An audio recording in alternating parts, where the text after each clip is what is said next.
ஒரு மாணவன் மட்டுமே, கிரீஷ் என்கின்ற மாணவன் மேடையில பாத்தீங்கன்னா அந்த 12 பேர்த்துல அழுது கொண்டிருந்தான். நான் அங்கிருந்து பார்த்தேன்.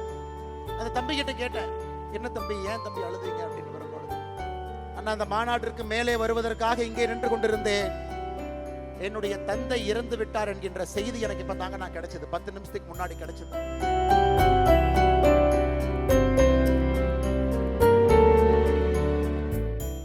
ஏன் நான் பேசிட்டு இருக்கும் பொழுது மேல ஒரு கல்லூரி மாணவர் எல்லோரும் அந்த போதை விழிப்புணர்வு அந்த பிளட்ஜ் எடுத்தாங்க.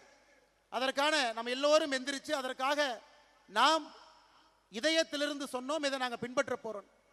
ஒரு மாணவன் மட்டுமே, கிரீஷ் என்கின்ற மாணவன் மேடையில் பார்த்தீங்கன்னா அந்த 12 பேர்த்துல அழுது கொண்டிருந்தார்.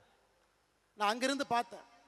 அந்த தம்பி கிட்ட கேட்டேன், என்ன தம்பி, ஏன் தம்பி அழுதுங்க அப்படின்னு வரும்பொழுது, அண்ணா அந்த மாநாட்டிற்கு மேலே வருவதற்காக இங்கே நின்று கொண்டிருந்தேன், என்னுடைய தந்தை இறந்து விட்டார் என்கின்ற செய்தி எனக்கு இப்ப தாங்க நான் கிடைச்சது, 10 நிமிஷத்துக்கு முன்னாடி கிடைச்சது.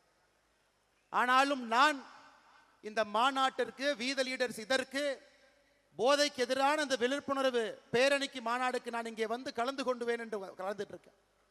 ஏன்னா எங்க அப்பாவும் ஒரு விதத்துல குடிக்கு அடிமானவர் தான். அதனால இதிலிருந்துனாவது மக்கள் மீண்டு வெளியே வர வேண்டும் என்கின்ற எண்ணத்துல தான் நான் மேடையின் மீது வந்து பங்கேற்று விட்டு இறங்கி கொண்டிருக்கின்றார். இதை பார்த்த பிறகு இந்த மனிதன் அல்லவா தலைவன் என்கின்ற எண்ணம் நமக்கு வரலைங்களா? எப்படிப்பட்ட ஒரு தலைவன் ஒரு துயரமான நேரத்தில் மேடையில் நின்று கொண்டிருக்கின்றார். அந்த துயரத்தை காட்டாம மேடையில் 5 நிமிடம் இதற்கான பிளட்ஜ் எடுத்துக்கிறார். அதனால கிரீஷனுடைய தந்தை எல்லாம் வல்ல இறைவனுடைய நிழலிலே சென்று இளைப்பாறட்டும், அவருடைய ஆன்மா சாந்தி அடையட்டும்.